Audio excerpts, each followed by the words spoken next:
What is going on? Welcome to Lakers Talk Daily. As always, I'm your boy DeAndre Hawkins from the DeMarco and Travis Afternoon Show. And I already know what y'all about to be doing. Go ahead and spam the Eagles loss in the chat. I already know where everyone's going to go out with that. I know the Eagles play bad. You guys can go ahead and talk your ish.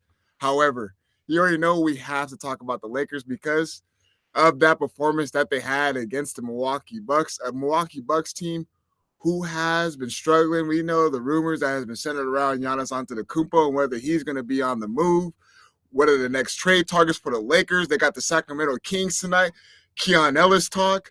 We're about to see a first glimpse of him and see if he could be a good fit for the Lakers. But before we do any of that, I have to talk about the beautiful Pechanga Resort Casino. You can play your perfect combination at Pechanga Resort Casino, the official Native American resort and casino of the Los Angeles Lakers. Skip the traffic. Head on over to Pechanga Resort Casino just off the I-15 in Temecula. Visit pechanga.com or call 888-PECHANGA for reservations and for more information. Yes, the Eagles lost. I ain't gonna lie to y'all, man. It hurt me a little bit. It hurt me seeing that stagnant offense. I don't need to get into that because you guys are going to be seeing me and DeMarco go back and forth. I'm not going to lie to y'all, man. It really, really hurt. But guess what, man? Lakers basketball is here. They got another chance to get back into the winning column against a struggling Sacramento Kings team, a very dysfunctional Sacramento Kings team. Let me tell you something right now. If they lose this game in Sacramento, a Sacramento Kings team who does not have Domantas Sabonis, who has been out of the lineup, that does not have Keegan Murray, they have been struggling, figuring out their lineup rotations. They got about 5 guards out there on the court at times. The Lakers have no excuse to lose a game against the Sacramento Kings. The Kings are in the same tier as the New Orleans Pelicans, and that's why they're looking to remove a lot of guys from their roster. However, in order for that to work, man, do the Lakers need to get more production? I keep saying it over and over again, but I'm sorry. That is a storyline. How can they get more production from their bench? How are they going to get more out of their guys? Rui Hachimura, he is off the injury report. That is good news. It's going to be good to see him get into the lineup again, assuming he gets in the starting lineup, assuming that he's going to be on a little minutes restriction. But he is going to be a big help with the size, his ability to space the floor out. I do not want to see Rui Hachimura floating around the three-point line. He needs to start getting to his bread and butter. He needs to be able to utilize his size. And that's what the Lakers are going to so desperately need going forth these next couple of games. Because guess what? Come the end of January, these next couple of weeks, it's only going to get difficult for the Los Angeles Lakers, especially when they have their East Coast road trip. But I want to bring it back a little bit. Let's slow down. Let's bring it back. Let's talk about that Milwaukee Bucks game. And I hate to have to single this player out, but you guys should already know who I'm going to target, who I'm going to bring up. And that has to start off with DeAndre Ayton. 4 points. He had 4 points. He only had 5 rebounds in 24 minutes. It's starting to get to the point where the Lakers and JJ Redick can't close out games with DeAndre Ayton in the lineup. There are certain games we've seen Jackson Hayes close out the games. And no disrespect to Jackson Hayes. He has actually been playing solid basketball, hustle, energy, contesting shots without fouling, actually rim running, getting out for the lob. Things that you see in spurts. DeAndre Ayton lets his offense dictate his defense. There is no way. I understand that he's crashing the glass. And I know that he's going to be the last man back. That's why they always say your guards always got to get back. They stop transition, allow your guys who do crash the glass to be able to come back and help out the defense. But there is times when Lakers turn the ball over. He is a last person back. And like DeAndre Ayton, the Lakers need you in the paint. There is a reason why the Lakers signed you for a good contract, because they needed a big man presence. Jackson Hayes was not the answer. I understand they got rid of that. They traded Anthony Davis and they got a superstar talent like Luka Doncic. But the Lakers were feeding this offseason. They seen everyone and everything that we all been saying. The Lakers need a big man. And so they get you. they sign you. And the first couple weeks of the season, great. Energy, he's getting nice touches around the paint. The pick and roll game looks good. And then as you see the season progress, DeAndre Ayton is a flat line. Just like this. There's no highs. It's literally like this. And I get it. He went in there. He demanded the ball. He said it's hard for him to play when the ball is not in his hands. But when are you going to start to find other ways to get yourself involved? And that's what we need to understand. And that's what we need to get at. Where are you going to get yourself involved? Too many times is when he sets the pick and roll. He's setting the screen. He's not rolling that hard to the basket. He gets into that paint, and it makes it difficult. Meaning he has his back to the basket. He's trying to do a hook shot that is contested. It looks like he's not comfortable enough in this JJ Redick schematic offense. I don't know what they're going to do, but I feel the best way to do is maybe get him in the mid post, run some actions between Luka and LeBron. And if you do, bring him out a little bit, get a pick and roll game, but actually have him roll to a spot to where he is going to be getting his bread and butter. And I know Luka Doncic takes in some credit for that, especially the shot selections that have been taken. LeBron James, to his credit too, there are certain shots like, do you really need a three in that possession? But the motor, the energy, the desire from DeAndre Ayton, this was been the biggest storyline going into the season.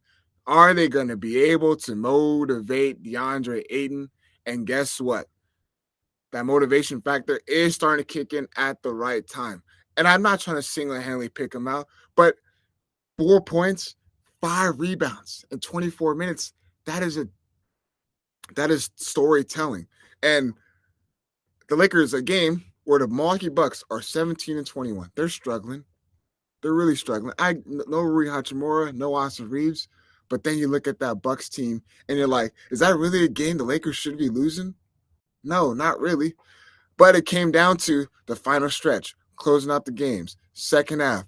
Luka Doncic gets in there. We understand that he's in foul trouble. Was that a foul? Who knows? He was in the landing zone. Refs are going to blow the whistle 9 times out of 10 in a specific moment like that. But the stuff that led up to that. Without LeBron James, I know you guys are going to go in the chat. Oh, LeBron James this, LeBron James that, get him off my team. But once again, we see in the Pelicans game where he had good moments and good stretches where if they did not have LeBron James in that game, then what happens? They most likely will lose. Same thing against the Milwaukee Bucks. I hope you were watching the same game. Through that stretch, what LeBron James is doing, he was able to keep the lead and also take the lead at a certain point. 92-90. The Lakers take the lead through the help of LeBron James. At some point, we're going to have to understand there's going to be certain moments throughout the season, especially when the Lakers get into the playoffs, that you're going to need the best version of LeBron James and especially Luka Doncic and Austin Reeves to have any sort of success going into the playoffs. But once again, we see this Lakers team defensively. Every team, I don't know what it is, but they are able to get every single look they want against this Lakers team. And it's very, very frustrating watching how depleted the defense can be at times. It's very, very annoying seeing both LeBron and Luka always have to complain to the refs. And I'm glad JJ Redick finally pointed it out after a post-game press conference and saying, certain guys are too worried about talking to the refs when we need to do a better job in getting back in transition defense. I know this is what the Luka DNA is. I know this is what the Lakers are going to get into. He had the same fire when he's with the Dallas Mavericks, but this is going to continue in for the next couple of seasons. This is just how he plays. But at some point, it's like, hey, man, stop bickering to the refs. Move on. Next play, because the Lakers need you to get back in transition. This Lakers team, how they are constructed, they have no room for error. And we all have to come to agreement with that. Enough with this Milwaukee Bucks game. It's time to move on. Lakers got a game tonight against Sacramento Kings. And guess what? I'm not going to do 15 minutes today. I know y'all are saying that we need more of Lakers Talk Daily Live. It's not going to be 15 minutes. However, we're going to space it out a little bit more. We're going to give y'all some more time. And that's going to lead me into what we all been trying to see. Can the Lakers make a move before the deadline? Are they going to make a move that's going to enhance this team? Are they going to make a move to potentially be Western Conference Finals opponents? Hell, even make it to the finals. It's, to me, seeing this. It's still hard for me to believe that any move is going to significantly and help this Lakers team get over that hump. But there's more names that have been centered around the Lakers. Remember, these are all speculations. These are all trade rumors. But I'm going to read you off a couple. And this is from Dan Wojcicki, per The Athletic. 6 trades that were sent to him. And I'm going to read you off a couple of them. So the first one, of course, we've been talking about Herb Jones. He has been the target that's been on the eyes of a lot of NBA teams. The Pelicans already came out with a statement that they are not willing to move on from their younger core in Herb Jones, Zion Williamson, along with Jeremiah Fears, Derek Queen. They want to try to keep their young core together. You know what? As they should. I'm not going to lie to you guys, as they should, because you see a promise. Remember, they just got rid of their head coach, Willie Green. They're looking to see if they can build something within that organization. We know the Pelicans have been a dumpster fire, let's be honest, these past couple seasons. Zion Williamson cannot stay healthy. It seems like he's always in the center of not being able to stay healthy. However, the Pelicans believe that they're not going to move on from their young core. They believe that Herb Jones is a valuable asset. I'm not going to lie to you guys. After watching Herb Jones against the Lakers last week and seeing what he was doing, he did not shoot the ball well, and he's supposed to be this quote-unquote 3-and-D guy. Can he help out defensively? Yes, absolutely. But then you got to get into what is the value of the Lakers that they can get to get a guy like Herb Jones. Dalton Connect's trade value is low. Gabe Vincent is expiring contract. Rui Hachimura is also expiring contract. Austin Reeves, he's going to test the free agency because he's going to look to get more money. Who do you have? And the Lakers, as everything has been reported, they're unwilling to move on. They're unwilling to give up any of their first-round picks. And honestly, that is a first time. A first time in a long time now. We actually heard that they're willing to keep some of their picks. And no, I know we thought they hit the lottery on Dalton Connect, especially when he came out there last season, and it was like, Lakers might have got something special with this guy. We've seen the course of seasons, it went down, his value has gone down, and he has not been able to bounce back ever since that trade got rescinded between him and Mark Williams. But this is where I stand as far as this whole trade stuff. Stay patient. There's no need to be eager to make a move. You got a lot of money that's going to be offloading going into this offseason. There's no need to go and try to get someone right now if it's going to result in a first-round exit, a second-round exit. Me and Travis, on the DeMarco and Travis Afternoon Show, we talk about it all the time. This is the first time in a while where the Lakers have the ability to legit build around Luka Doncic and have the ability to imitate what the Mavericks were able to do and why they were able to have success that season where Luka Doncic took them to the NBA Finals with Kyrie Irving. The Lakers have the whole offseason, a lot of money offloading to be able to build around him. And when I say that, build around him, what does that mean? First off, you're going to need 2 athletic bigs in similarities to Derek Lively, a Daniel Gafford. In similarities to that, young, athletic, wing defenders who get out and run and want to switch 1 through 5. The Lakers defense, we see them what they like to do. They like to switch 1 through 5. They like to be able to have the big man kind of step out, guard the perimeter, but also when need to be, they can rotate back. Then Lakers need guys like that. And then we talk about the Lakers shooting over and over and over again. They're going to have to add some more of knockdown shooters to their team. So that's where my idea is when I say I'm not really too concerned when it comes to trade deadline. The trade deadline is February 5th. Don't be surprised if the Lakers keep all their assets and do not make any single move come trade deadline. That's all I am going to say, and this is all my point of view. So with that being said, I'm going to continue to read off a lot of these names, and I want you guys to give me your ideas and how you feel about these certain trade rumors. But before I do any of that, I'm going to let my partners at Pechanga give you guys a quick word. At Pechanga Resort Casino, you can rock and roll, sip and slide, twist and shout. Play your perfect combination at Pechanga Resort Casino, official Indian gaming sponsor of the Lakers.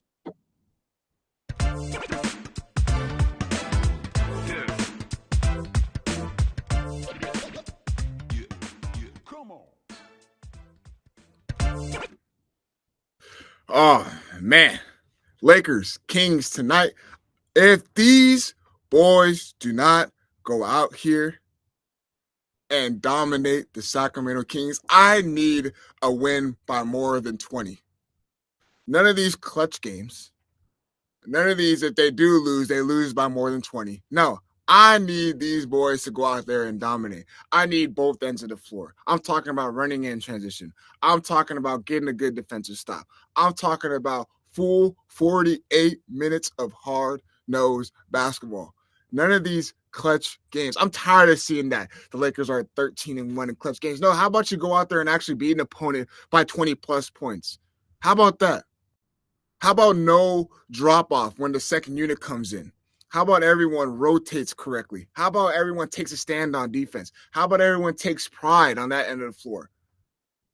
That's what I need to see tonight from the Lakers against the Sacramento Kings team, who is very, very dysfunctional. The Kings have no reason to be within anything close, honestly, to 10 points with this Lakers team. But who knows? It could be a weird night. The NBA happens like that for a reason. Why?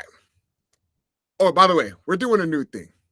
We're going to do a new thing come these next couple episodes. It's regards to my partners at Pachanga Resort Casino. We're going to do a Pachanga poll of the day. Might not do it today, but these next couple episodes, we're going to be doing it. And in regards to the Pachanga poll of the day, I'm going to, especially going towards the trade deadline, we're going to put a guy as far as who the Lakers have been centered around, as far as trade targets, and you guys are going to give me a yes or no, and whether the Lakers should even remotely pursue that. And then we'll read it off, and then we'll also have a good interaction back and forth in regards to that trade target. But let's get back to the swing of things. So I mentioned Herb Jones, and this is what the trade idea was. It was Herb Jones, Jordan Hawkins, and the New Orleans Pelicans get Rui Hachimura, Dalton Connect, 2031 Lakers first-round pick, the 2026 Oklahoma City first-round pick, and the Thunder will get a 2032 pick swap with the Lakers. First and foremost, I don't think the teams are going to be buying into the Dalton Connect experience right now. I think his value went really, really low. And if you can ask a lot of people around the league, I think they agree with me when they say that Dalton Connect's trade value has gone down. 2031 for Herb Jones, possibly. Don't do it. Don't do it. Be patient. That's not the move that's going to get you over the hump, I believe, right now. There's still going to be a lot of other holes in this Lakers team that needs to be fulfilled. Don't do it. Be patient. Let's go to the next one. This one right here. This is number 2. And this one kind of was eye-opening to me only because he played for the Lakers before, and he's known to actually have a good – he normally plays well throughout the entire season, and come postseason, he's always ready to go. And you guys are very, very familiar with this guy, Memphis Grizzlies guard, Kentavious Caldwell-Pope. NBA champion Kentavious Caldwell-Pope, by the way.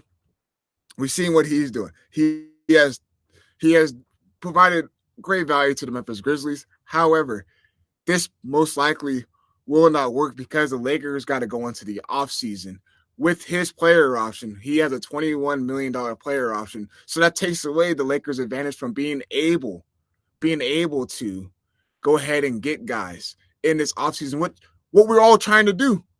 Lakers are trying to build around Luka Doncic. They have a time to get off the LeBron James books. They have a lot of expiring contracts. Why try to get into the offseason and acquire a guy like Kentavious Caldwell-Pope? No guarantee that Lakers are going to win this year, and take on a player option of his that he most likely will opt into for $21 million. That already puts you in a hole to be able to center and be able to make other moves that can help this team and other holes that need to be fulfilled. Don't get me wrong, though. Kentavious Caldwell-Pope, 3-and-D guy, can shoot the ball really, really well. We seen what he did against the Lakers the other night, not too long ago in LA. He's also a good defender. You're going to guarantee that he's going to play good defense. But this is what the trade proposal was going to be. Lakers will get Kentavious Caldwell-Pope, 2 second-round picks. The Grizzlies will get Gabe Vincent and Maxi Kleber. I'm not going to lie to you. That is very, very eye-opening. Getting rid of Gabe Vincent and Maxi Kleber. Whew. Especially Maxi Kleber. What has he really done for this Lakers team? his minutes are very limited. And then when he does get in the game, he doesn't really provide much for you offensively. Defensively, he does get picked on. Okay. And he realistically, he hasn't been healthy. He doesn't really stay healthy that much. Gabe Vincent's the same story. When the Lakers acquired Gabe Vincent, I remember specifically what he was able to do with the Miami Heat.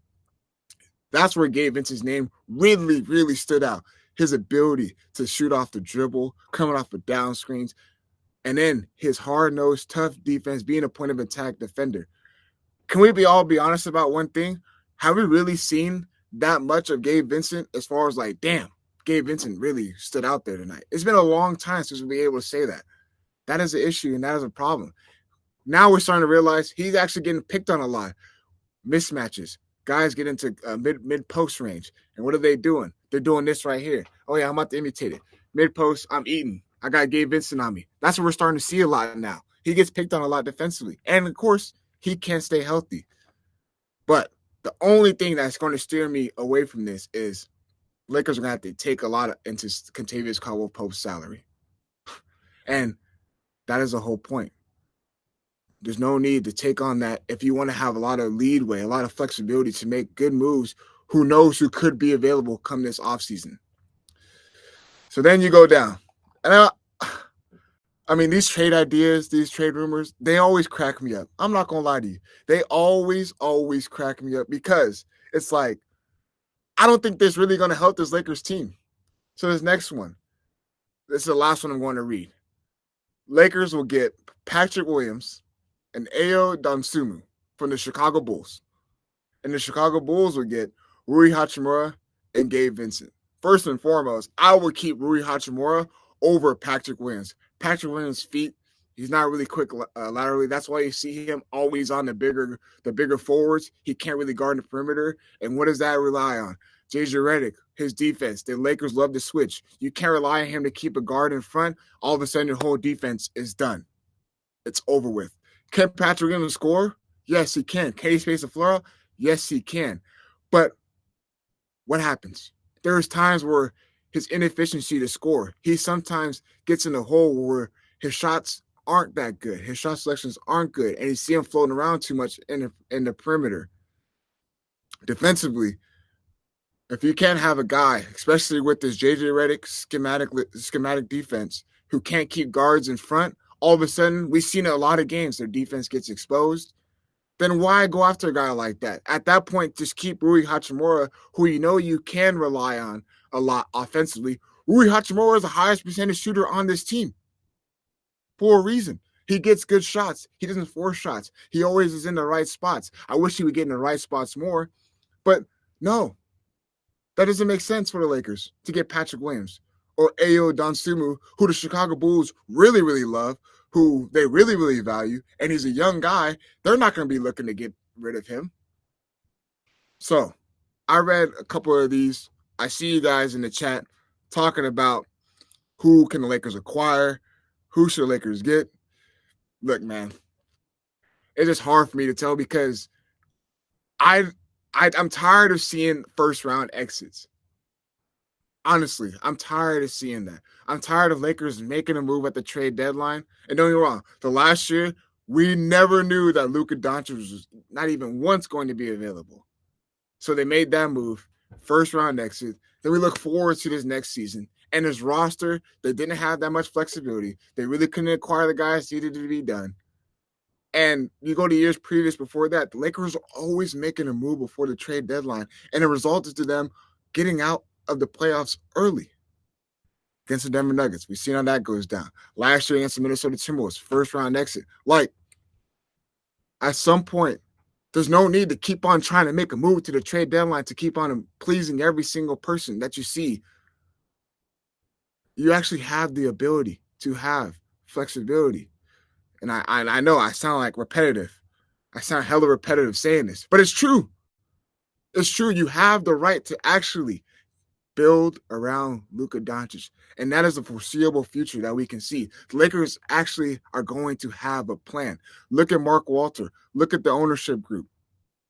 Look what they're provided. We've seen the success that the Dodgers have. Was it instant? No, it was not. It was not instant success.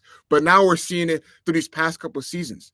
Look what the Dodgers are able to do. And I'm not talking about far as player structure, I'm talking about resources, all the necessary equipment, nutrition, all that stuff is going to come into effect as soon as that new ownership group gets complete control.